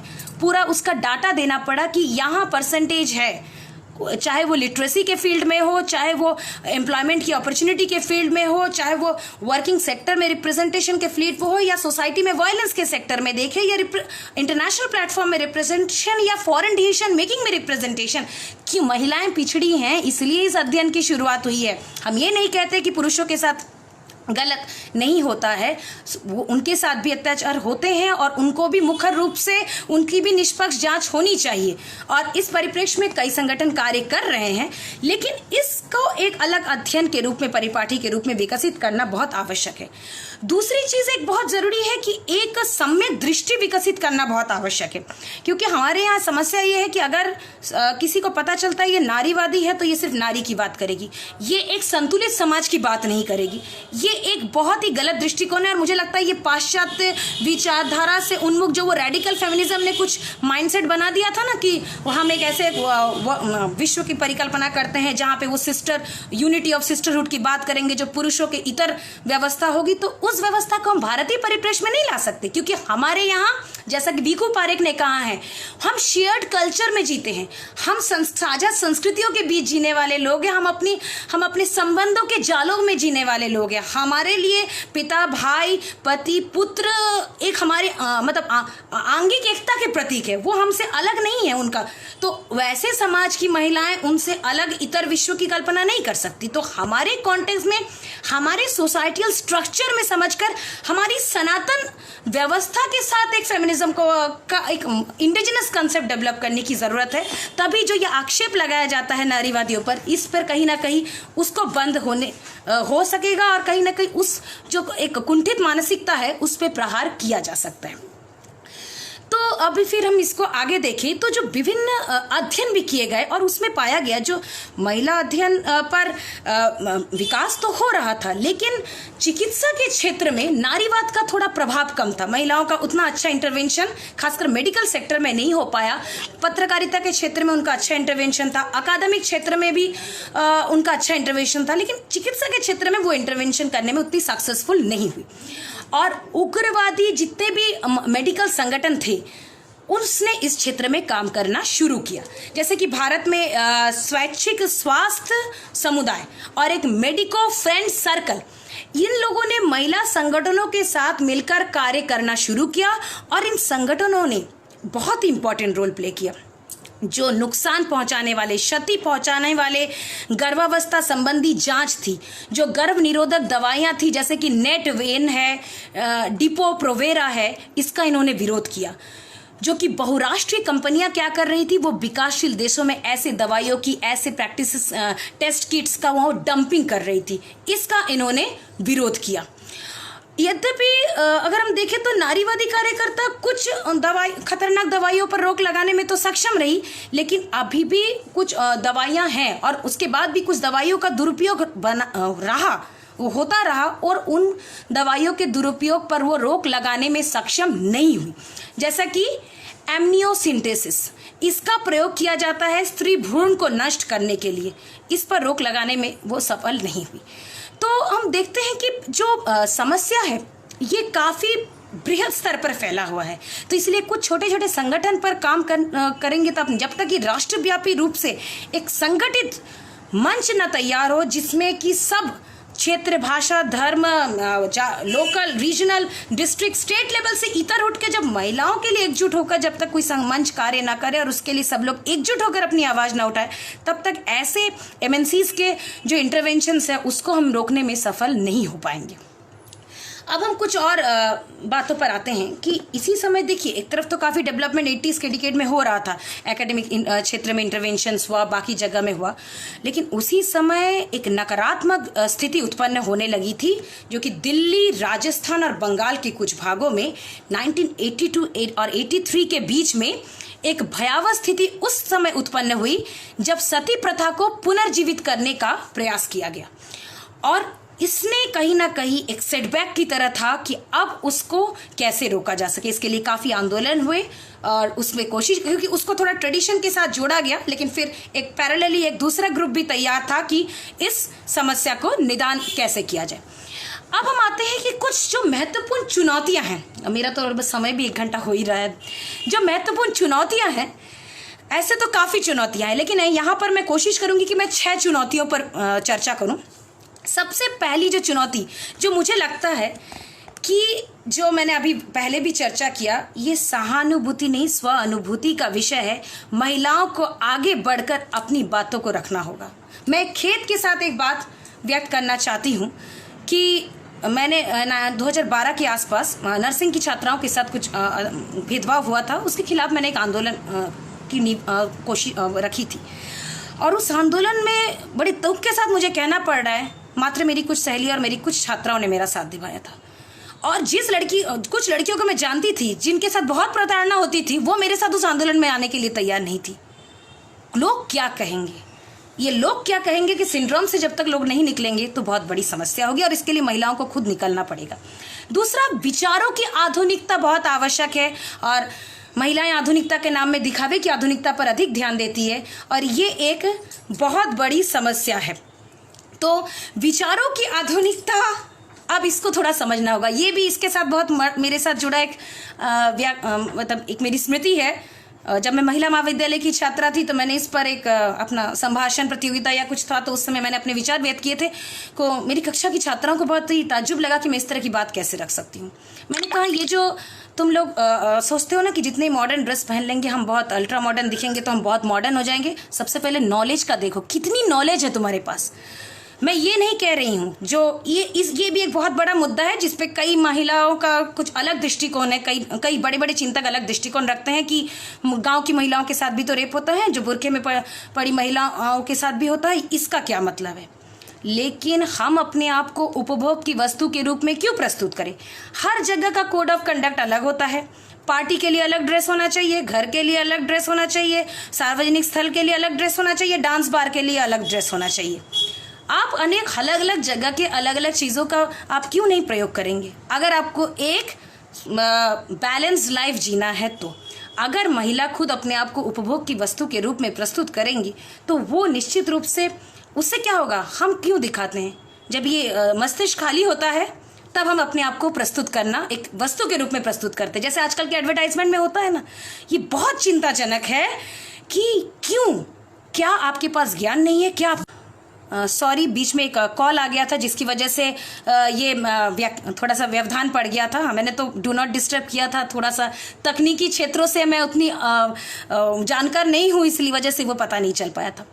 तो ये बहुत ज़रूरी है कि दिखावे की आधुनिकता की जगह हम विचारों की आधुनिकता लाए, समस्याओं को समझे, विश्लेषण करें, पढ़े, अध्ययन करें और तब जाके अपनी एक बात, अपना एक दृष्टिकोण, अपनी एक मानसिकता को डेवलप कर सके।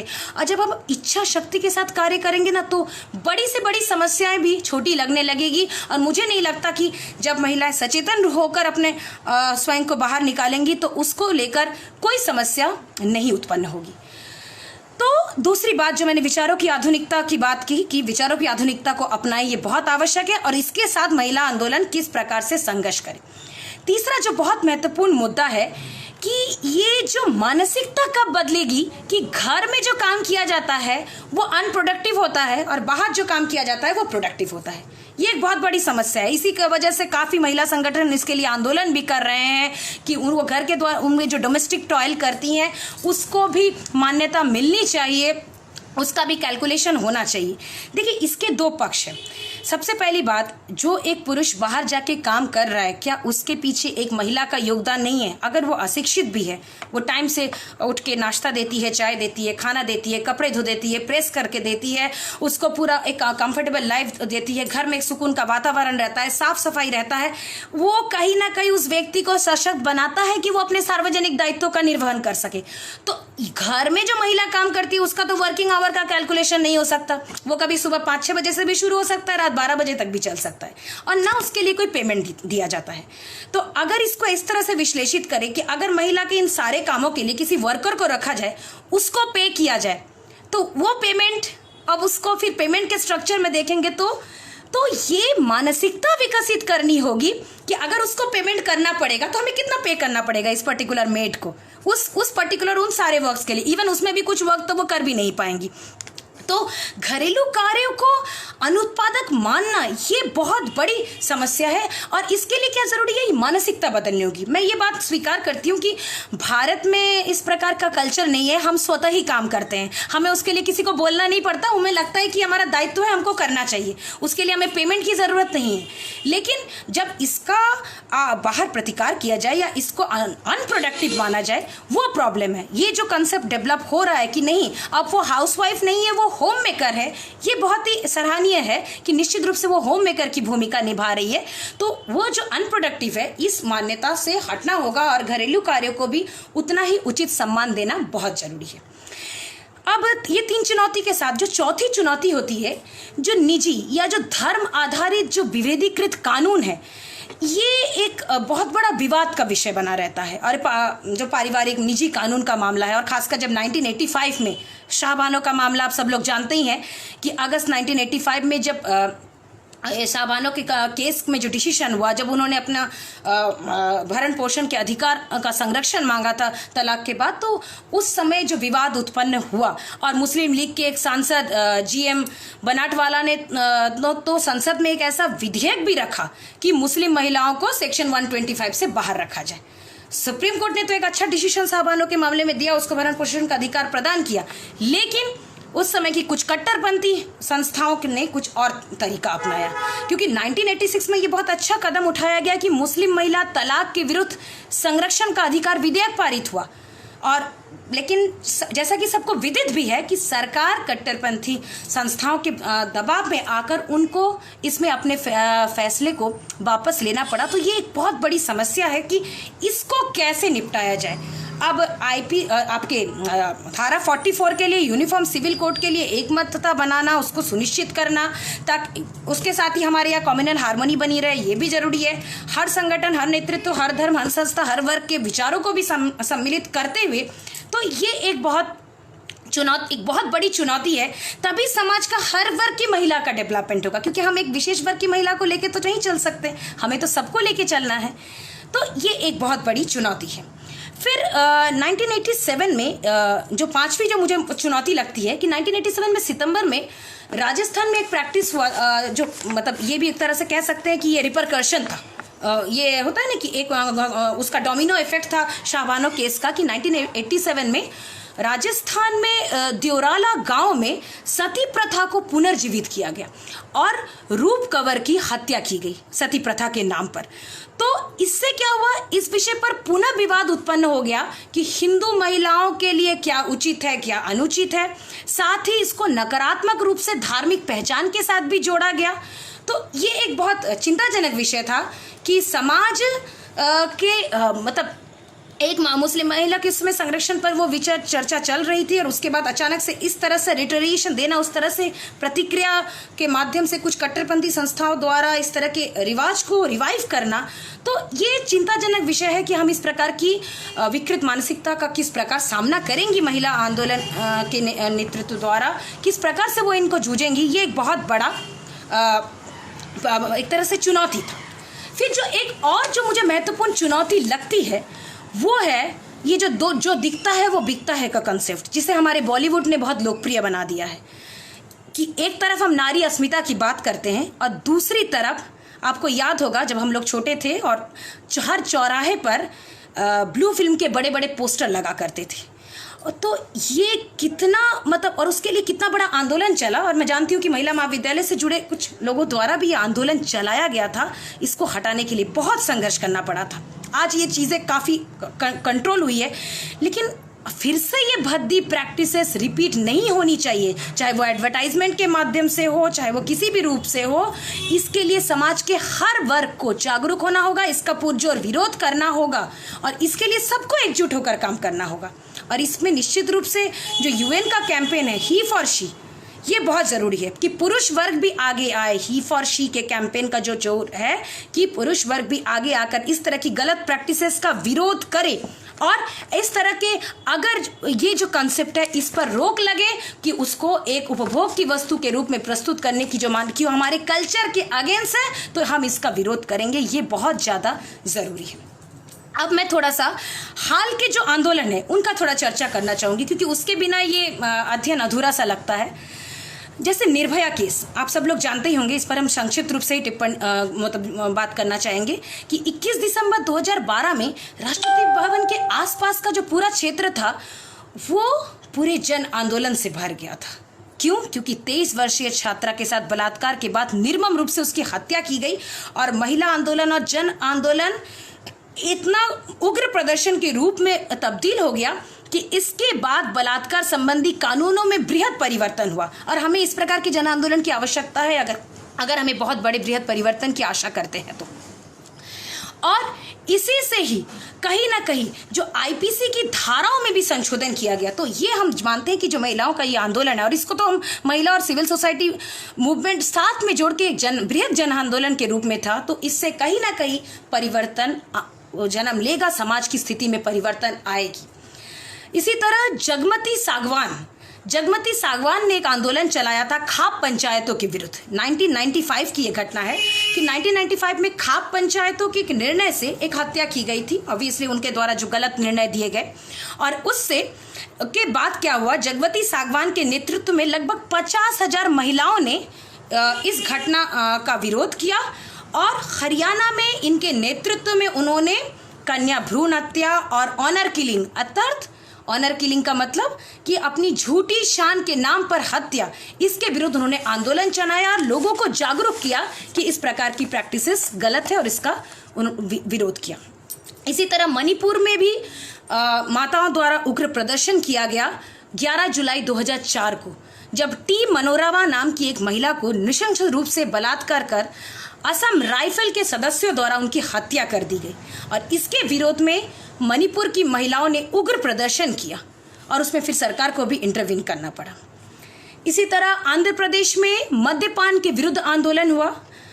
वैसे तो 1990 के दशक में शुरुआती वर्षों से ही इसके विरुद्ध काफ़ी आंदोलन हुए हैं और इन्हीं आंदोलनों का परिणाम था कि 1995 में राज्यव्यापी मद्यपान पर प्रतिबंध भी लगाया गया।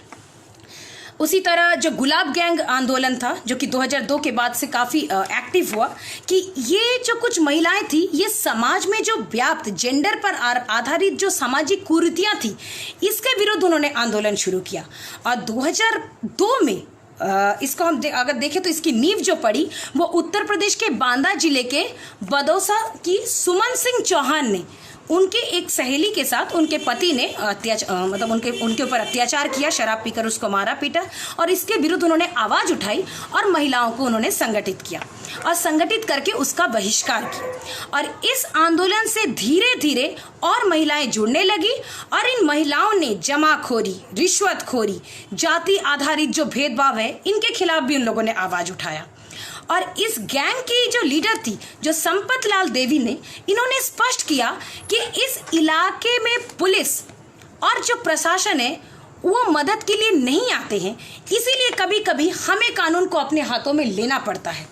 तो इस तरह से गुलाबी गैंग, और आप लोग जानते ही हैं कि इस आंदोलन को आप माधुरी दीक्षित की एक फिल्म भी बनी थी उस पर, जिसके कारण कभी कभी इस तरह की फिल्में बहुत अच्छी होती है कि लोग ऐसी चीज़ों से परिचित हो जाते हैं कि हाँ, इस प्रकार की संगठन कार्य कर रहे हैं, तो उससे काफ़ी इसको बारे में लोगों को भी जानकारी प्राप्त हुई। इसी तरह मुन्नार प्लांटेशन स्ट्राइक, जो कि 2015 की घटना है, कि ये एक महत्वपूर्ण महिला आंदोलन है कि जिसमें लगभग 5000 कार्यकर्ताओं ने प्रदर्शन किया, भाग लिया। क्यों? क्योंकि मुन्नार प्लांटेशन की जो अधिकतर महिलाएं थी वो केरल से थी और उनको बहुत ज़्यादा समय तक काम करना पड़ता था और उनको बहुत ही कम प्रतिदिन बहुत ही मतलब मिनिमम जो उनको वेतन प्रदान किया जाता था। तो आंदोलन उस समय शुरू हुआ जब प्लांटेशन के जो मैनेजमेंट कमिटी थे, उन लोगों ने ये कहा कि उन लोगों ने ये डिसीजन लिया कि जो बोनस था वो 20% की दर की जगह 10% कर दिया जाएगा। और इससे क्या हुआ कि इसके खिलाफ उन लोगों ने आंदोलन शुरू किया और 1.5 महीने के प्रदर्शन के बाद सरकार को इसमें हस्तक्षेप करना पड़ा और अंततः कर्मगारों की मांगों को स्वीकार किया गया। तो ये एक बहुत ही इंपॉर्टेंट मूवमेंट इस कॉन्टेक्स्ट में है। फिर स्टॉप एसिड सेल, आप इस से भी बहुत अवगत होंगे क्योंकि हाल ही में छपाक फिल्म इस पर बनी थी, कि जिस कारण कई लोग इस घटना से और अवगत हुए कि लक्ष्मी अग्रवाल पर 15 वर्ष की आयु में ही एसिड फेंक दिया गया, जिस कारण उनका शरीर और चेहरा पूरी तरह से जल गया था। और उन्होंने फिर आगे क्या किया कि 27,000 सिग्नेचर्स कैंपेन के माध्यम से उन्होंने हस्ताक्षर इकट्ठा करके एक याचिका के माध्यम से एसिड की बिक्री पर रोक लगाने का उन्होंने प्रयास किया। और 2013 में सर्वोच्च न्यायालय ने अपने ऐतिहासिक फैसले में इस याचिका के पक्ष में फैसला सुनाया और एसिड बिक्री पर कई पाबंदियां लगाई गई। फिर अभी हाल में मैं इसका जरूर चर्चा करना चाहूंगी, 3 तलाक के विरुद्ध फैसला से भी आप लोग अवगत है कि अगस्त 2017 में जो ये महत्वपूर्ण जो केस था कि शायरा बानो का ये मामला एक तरह से महत्वपूर्ण समकालीन महिला आंदोलन है, जिसमें मुस्लिम महिलाओं को के लिए ये बहुत बड़ा इंपॉर्टेंट लैंडमार्क डिसीजन था, क्योंकि जहां शाहबानो के केस में सरकार कट्टरपंथियों की शिकार बन गई, वहीं शायरा बानो के केस में अंततः जाके न्याय मिला। तो ये बहुत बड़ा फैसला था जिसमें ट्रिपल तलाक, जो एक बहुत समय से चली हुई कुप्रथा थी, उससे मुस्लिम महिला समाज को कहीं ना कहीं उससे मुक्ति प्राप्त हुई। अब हम इसको समअप करने का प्रयास करेंगे क्योंकि काफ़ी समय हो चुका है। मेरा जो निर्धारित समय था उसको भी मैं पार कर चुकी हूँ। इसको अगर हम समअप करते हैं तो समकालीन जो भारतीय महिलाएं हैं, इसके उपसंहार में तो मैं यही कहना चाहूँगी कि समकालीन भारतीय जो महिला जन आंदोलन है वो जटिल रूप से कई क्षेत्रों से उभर रहा है और इसकी जो गतिविधियां हैं काफ़ी फलदायी इसके परिणाम भी निकल रहे हैं। और आज अगर हम देखें तो ये आज के समय में यही एकमात्र ऐसा आंदोलन है जिसमें कई विषयों को समाहित किया गया है, जैसे कार्य का मुद्दा है, काम के घंटे का मुद्दा है, समान पारिश्रमिक का मुद्दा है, प्रतिनिधित्व का मुद्दा हो, वर्ग का प्रश्न, जाति से संबंधित कुरीतियों का बात हो, मूल संसाधनों का उचित वितरण होना, adequate access to the resources की बात हो, उपभोक्ता संबंधी अधिकार हो, स्वास्थ्य का विषय हो, धर्म का विषय हो, समुदाय एवं व्यक्तिगत सामाजिक संबंध इत्यादि सारे प्रश्नों को इसमें समाहित किया गया है। तो संरचनात्मक रूप से महिला आंदोलन को अगर हम देखें तो ये क्षैतिक रूप से भी ये फैल रहा है और कहीं ना कहीं लंबवत रूप से भी इसका विकास होता जा रहा है। चारों ओर इसके लिए लोगों को एकजुट किया जा रहा है और इसको मान्यता भी मिल रही है। अब जो आवश्यकता है कि हमें जो यूएन का कॉन्सेप्ट है टिल 2050 प्लैनेट 50-50, जो टिल 2050 प्लैनेट 50-50 यूएन वुमेन ने जो ये सपना देखा था, अब इस सपने को समाज के हर पक्ष को सफल बनाने के लिए प्रयत्नशील करना होगा कि अगर आधी आबादी है तो प्लैनेट 50-50 में इक्वालिटी एट ऑल लेवल होना चाहिए। वो फैमिली लेवल में हो, सोशल लेवल पर हो, पॉलिटिकल लेवल पर हो, इकोनॉमिक लेवल पर हो, कल्चरल लेवल पर हो, स्टेट लेवल पर हो, नेशनल लेवल पर हो, इंटरनेशनल लेवल पर हो, चाहे वो डिसीजन मेकिंग का प्लेटफॉर्म हो, कल्चरल फैक्टर हो, हर जगह उनको इक्वालिटी मिलनी चाहिए और तभी जाके वो जो व्यवस्था हम कायम करना चाहते हैं, एक इगैलिटेरियन सोसाइटी की, एक समतामूलक समाज की स्थापना करना चाहते हैं, तभी वो हो सकता है। और इसके लिए जो ही फॉर शी कैंपेन है उसको भी बहुत इंपॉर्टेंट मानना चाहिए, क्योंकि ये कैंपेन बहुत मायने रखता है। क्योंकि इसके कॉन्टेक्स्ट में मैंने इससे पहले एक ईपीजी पाठशाला का मॉड्यूल डेवलप करते टाइम मैंने ग्राम पंचायत की एक महिला प्रमुख से बात किया था, तो उनका ये मानना था कि ठीक है, हम बहुत अधिक शिक्षित नहीं है तो हमारे काम में निश्चित रूप से हमारे पति या पुत्र हमारी मदद करते हैं, हम उनसे सलाह मशवरा करके अपना कार्य करते हैं, लेकिन ऐसा नहीं है कि हम बस घूंघट में रहते हैं और अंगूठा लगाते हैं और सारा कार्य वो करते हैं। हम निर्णय भी लेते हैं, जहाँ कहीं जटिलता रहती है हम उनकी सहायता लेते हैं। तो यही हमारे समाज की ज़रूरत है, ये पूरक के रूप में कार्य करे, क्योंकि समाज को अगर हम एक रथ के रूप में देखें तो इस रथ के दो पहिए हैं, स्त्री और पुरुष। तो दोनों के बीच में जब तक संतुलन न बना रहेगा तो रथ रूपी ये समाज आगे बढ़ ही नहीं सकता। तो इसलिए ही फॉर शी कैंपेन को पॉजिटिवली देखिए, क्योंकि हमारे यहाँ राजा राममोहन राय, ईश्वरचंद्र विद्यासागर, दयानंद सरस्वती, स्वामी विवेकानंद के समय से ही वह स्त्री सशक्तता की बात की गई। उन लोगों ने भी कोशिश किया समाज सुधार करने के लिए, उन्होंने अपने व्यक्तिगत जीवन में उन्हें कई समस्याओं का सामना करना पड़ा अपने इस प्रकार की प्रचेष्टा के लिए। और उसी तरह कई महिलाओं ने भी, अब कई महिलाओं के जानते, चाहे वो रमाबाई, पंडिता रमाबाई हो या कई एक्टिविस्ट महिलाएं हैं, प्रीतिलता वाडेदार, इन लोगों ने भी समाज की कई समस्याओं, चुनौतियों का सामना किया और उन्होंने एक बैलेंस तरीके से सोसाइटी का कैसे डेवलपमेंट हो, इस सपने को वो कारगर करने की कोशिश की। और उसमें इस कैंपेन को हमारी सोसाइटी और हमारा यूएन के इस थ्योरी के लिए हम भारतीय समाज सबसे ज़्यादा फ्रूटफुल है, उनको इस पर काम करना चाहिए। और शैक्षिक क्षेत्र में ये बहुत ज़रूरी है, क्योंकि हम एजुकेशन फील्ड के हैं, तो ये बहुत ज़रूरी है कि शैक्षिक क्षेत्र में उनको सशक्त बनाया जाए और उन्हें अवसर प्रदान किया जाए कि इसकी बहुत आवश्यकता है, ताकि वो सिविल सोसाइटी ऑर्गेनाइजेशन के एक थिंक टैंक के रूप में उभर सके और वो अकादमिक क्षेत्र से उभर सके। क्योंकि महिलाओं ने एक के अपने परसेप्शन होते हैं, क्योंकि ये सोसाइटल सिंड्रोम, नॉर्म्स और शुरू से जो सोशलाइजेशन किया जाता है, तो इसी वजह से हो सकता है वो मुखर होकर वो आगे नहीं आ पाते हैं। तो इसके लिए बहुत ज़रूरी है कि वो उचित रूप से शिक्षित हो, अपने मानसिक अपनी जो सोच है उसके डायमेंशन को ब्रॉड करें और इससे कहीं ना कहीं वो मुखर रूप से अपनी बातों को रखकर न केवल सोसाइटी के लिए कंट्रीब्यूट कर सकती है, बल्कि पूरे नेशन के डेवलपमेंट में अपना कंट्रीब्यूशन दे सकती है। तो अगर हम इस कॉन्टेक्स्ट में एक और जो मुझे लगता है ये सुझाव के रूप में ही है, जैसे कि मैंने अभी ही फॉर शी को कैंपेन को स्ट्रांग बनाने की बात की और शैक्षिक क्षेत्र में उनकी भागीदारी को और बढ़ाने का बात उठाया, इसी तरह जो महिलाओं ने हमारे राष्ट्रीय आंदोलन 1857 से लेकर 1947 तक उन्होंने बहुत महत्वपूर्ण भूमिका निभाई। अगर उस पर चर्चा करें तो वो बहुत ही विशद, मतलब उसमें तो कितनी अननोन हीरोइंस हैं, इसके बारे में लोग जानते ही नहीं हैं। तो चाहे वो लक्ष्मीबाई हो, मातंगिनी हाजरा हो, प्रीतिलता वाडेदार हो, सरोजिनी नायडू हो, तो इनकी प्रेरणाप्रद जीवनियों को, कृत्यों को आज की युवा पीढ़ियों, विशेषकर महिलाओं को इससे परिचित कराना होगा। इससे किशोरियां सशक्त होंगी और कहीं ना कहीं आवश्यकता इस बात की है कि युवा पीढ़ी इनको अपना आइकन माने, इनको अपना आदर्श माने, ना कि फिल्मी सेलिब्रिटीज को। जिनके कोई आदर्श और जिनका कोई मतलब विचारधारा या आदर्श होता ही नहीं है उनका।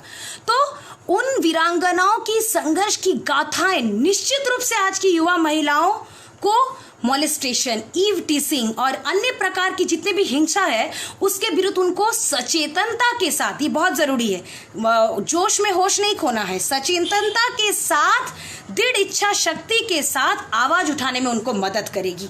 ये बहुत आवश्यक है आज की महिलाओं के लिए। और इस कॉन्टेक्स्ट में जो मैंने अभी हाल में एक टिप्पणी देखी मोहन भागवत जी का, अभी की वो टिप्पणी आशा की किरण जगाती है, क्योंकि वो आरएसएस के जो माइंडसेट के कॉन्टेक्स्ट को दिखाता है कि जो पुरातन पंथी विचारधारा है वो काफ़ी उससे इतर है कि महिलाओं के बारे में उनका जो टिप्पणी है मोहन भागवत जी की, वो कहते हैं कि महिलाओं के बारे में निर्णय केवल महिलाएं ही अच्छी तरीके से ले सकती है, और अतः हम पाश्चात्य नारीवाद का पुरजोर विरोध करते हैं और सार्वजनिक जीवन में महिलाओं की भूमिका की बढ़ोतरी पर बल देते हैं। तो पाश्चात्य नारीवाद की जो सशक्तिकरण की अवधारणा है और भारतीय नारीवाद की जो सशक्तिकरण की अवधारणा है, इन दोनों की भावनाओं में और इन दोनों की पद्धति में काफ़ी अंतर है और हमें इसको स्वीकार करना होगा।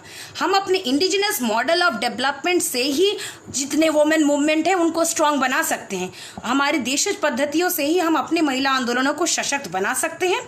और इसके लिए बहुत ज़रूरी है कि सभी महिलाएं, देश की हर महिला अपने उस जो हमारे समाज की जो परिकल्पना है कि माँ दुर्गा की अवतार, इसको कुदरत का अनमोल तोहफा माना जाता है, इसी के कॉन्टेक्स्ट में अपने अंदर उस पावर को डेवलप करें। वो अपने आप को माने कि हाँ, वो माँ दुर्गा की अवतार है, वो कुदरत का अनमोल तोहफा है और वो समाज की दर्पण का काम कर सकती है।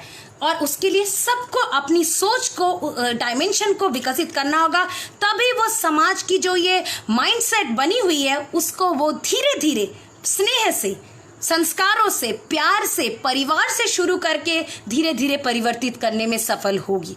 तभी हम समाज का एक पीसमिल ग्रेजुअल तरीके से चेंजेस लाने में वो सफल हो पाएंगे।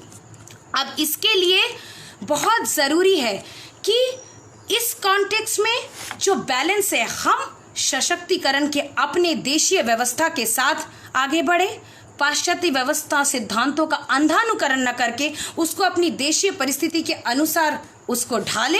और अंततः मैं अपने बात को कुछ पंक्तियों के साथ समाप्त करना चाहूँगी, क्योंकि कई विषयों पर जो चर्चाएं हो चुकी हैं कि मैं माँ हूँ और मेरा दायित्व है संस्कारों का निर्माण, न केवल पूरे भारत का वरन पूरे विश्व के संस्कारों का निर्माण, एक संतुलित समाज के प्रस्फुटन का करके ध्यान, एक संतुलित समाज के प्रस्फुटन का करके ध्यान, संस्कृतियों की बाहक वन करना है पुनर्निर्माण, करना है पुनर्निर्माण। धन्यवाद, प्रणाम। अच्छा, कुछ प्रश्न हैं। बीएचयू में आपके साथ महिला होने के कारण विभेद हुआ?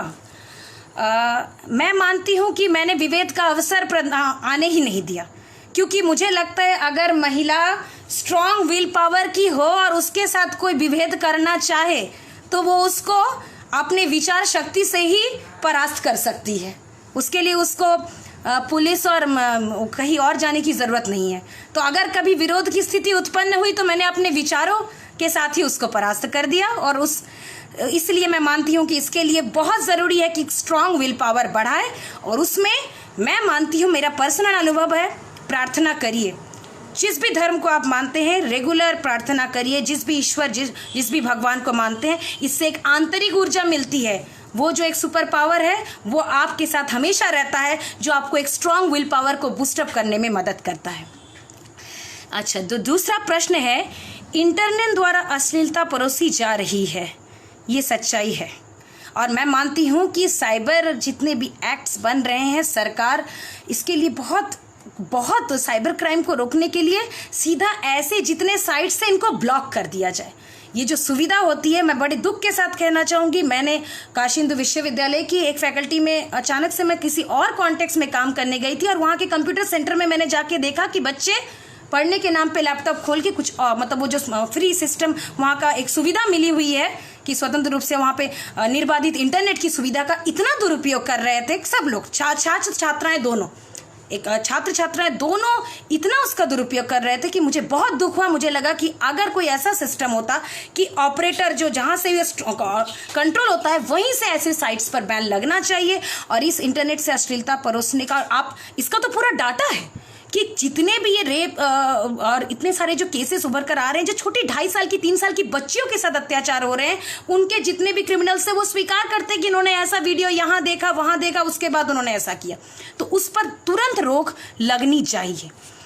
और महिला आरक्षण पर मेरा मानना है कि ज़रूरी है, क्योंकि हमारे देश की जो स्थितियाँ हैं, अगर हम पार्लियामेंट के लेवल पर देखें, आज के समय बहुत खुश हैं हम कि हाँ इस समय जो या अभी वर्तमान लोकसभा में हमारा प्रतिशत, अरे 12% को पार कर चुके हैं। ये बहुत संतोषजनक नहीं है, क्योंकि हम आधी आबादी हैं। अगर हमें उचित प्रतिनिधित्व नहीं मिल पा रहा है तो निश्चित रूप से इसके लिए बहुत ज़रूरी है कि हमें आरक्षण चाहिए, क्योंकि हम गलत चीज़ के लिए आरक्षण नहीं लेकिन इसमें एक व्यवस्था ये भी होनी चाहिए कि योग्य लोगों को आरक्षण मिले। अगर वो सही काम नहीं कर पा रहे हैं तो राइट टू रिकॉल की व्यवस्था को भी लागू किया जाए कि अगर आप अपने प्रत्याशी से असंतुष्ट है, उनके द्वारा अगर सही तरीके से कार्यों का निष्पादन नहीं किया गया है अपने क्षेत्र में, तो आप उस प्रत्याशी को वापस बुलाने का अधिकार भी जनता के पास होना चाहिए। तभी जाके इस तरह की जो आरक्षण है इसका दुरुपयोग नहीं होगा। लेकिन जब तक सारे राजनीतिक दल, क्योंकि ये तो विडंबना है कि राजनीतिक दल अपने अंदर इंटरनल डेमोक्रेसी तो एस्टैब्लिश कर नहीं पा रही है, वो अपने अंदर तो भाई महिलाओं का जो रोटेशन बेसिस पर एक रिप्रेजेंटेशन, एक सर्कुलर रिप्रेजेंटेशन उनका होना चाहिए। जो टिकट्स हैं, मैंने इस पर एक मॉड्यूल डेवलप किया था, उस समय मुझे पढ़ने का काफ़ी मौका मिला कि पॉलिटिकल लेवल पर कितना डिस्क्रिमिनेशन होता है कि जो बाई रोटेशन सीट्स मिलनी चाहिए महिलाओं को, वो तो कोई पार्टी देने को तैयार नहीं है। ऐसे टिकट्स दिए जाते हैं जहां पे उस महिला प्रत्याशी का हारना तय है, क्योंकि विपक्ष में एक बहुत ही जोरदार, बहुत ही सशक्त कैंडिडेट होता है, वहां पे महिलाओं को उतारा जाता है। यहां तक कि कुछ क्षेत्रों में उनसे पहले से प्री साइंड रेजिग्नेशन लेटर ले लिए जाते हैं कि बस आप जीत जाइए, उसके बाद आप आएंगे तो आपको कोई पद नहीं दिया जाएगा, आप तुरंत आपको अपना पद त्याग करना होगा। तो ऐसी जो प्रैक्टिसेस जिस देश में पॉलिटिकल पार्टीज कर रही है, क्या हम उनसे उम्मीद कर सकते हैं कि वो राज्यसभा में, ठीक है 2010 में हमने एक बहुत बड़ा हिस्टोरिकल जीत हासिल कर लिया था, क्या लोकसभा में उसके लिए एकमतता होगी? उसके लिए फिर से एक बहुत बड़ा आंदोलन लाना होगा और ये बहुत ज़रूरी है कि वो आंदोलन आए और ज़रूरत है। आरक्षण में योग्यता को मापदंड रखना बहुत ज़रूरी है। अगर ऐसा पाया जाए, जैसे अभी हाल का मैंने एक वो कितना सही है मुझे नहीं पता, जैसे एक ये न्यूज़ मिला था कि एक सांसद है, रेखा है, तो वो रेखा जी कभी कुछ दिन ही उसमें सत्र में आती है और उसका उन्हें मिलता है पैसा। तो इस तरह की जो गलत प्रैक्टिसेस है उस पर रोक भी लगनी चाहिए। ये नहीं कि हम सांसद बन गए तो हम अपनी सीट का दुरुपयोग करने लगेंगे। अगर आप सही कार्य नहीं करेंगे तो आपको पद से हटाकर दूसरे व्यक्ति को लाया जाएगा, इसकी भी व्यवस्था होनी चाहिए। और अच्छा, महिला की वास्तविक स्वतंत्रता मेरे हिसाब से यही है कि वो अपने कर्तव्यों का निर्वहन संस्कारों को ध्यान में रखते हुए उचित रूप से करे, शैक्षिक रूप से अपने आप को मजबूत बनाए, अपनी विचारधारा को उन्नत करे। स्वतंत्रता मतलब अपने विचारों को अभिव्यक्त करने की स्वतंत्रता, स्वतंत्र चिंतन करने की स्वतंत्रता, अपने कैरियर, अपने व्यवसाय, अपने जीवन के डिसीजंस को लेने की स्वतंत्रता होनी चाहिए। और अगर उसमें अपने परिवार के लोगों को मनाना पड़े तो प्यार से मनाए, संस्कारों से मनाए, अपनी रिवाजों से मनाए और धीरे धीरे अब उस समाज में परिवर्तन लाने का प्रयास करे। और पुरुषों के लिए भी यही होना चाहिए, ऐसा नहीं कि महिलाओं के लिए, पुरुषों के लिए भी वास्तविक स्वतंत्रता का यही अर्थ होना चाहिए। हम मिलकर सुगठित रूप से, स्नेह से, संस्कारों से धीरे धीरे जहां जरूरत हो वहाँ सशक्तता से एक नव समाज के निर्माण के लिए आप सर्वप्रथम बौद्धिक रूप से सशक्त हो, मानसिक रूप से सशक्त हो, अपने कैरियर, अपनी जॉब, अपनी फैमिली, अपनी रिस्पॉन्सिबिलिटी के लिए एक बैलेंस सिस्टम हम कैसे डेवलप कर सके, उसके लिए सोचे, चिंतन करें, मनन करें और उसके बाद एक परिवर्तित समाज के निर्माण के लिए सृजन के कार्य में लगे।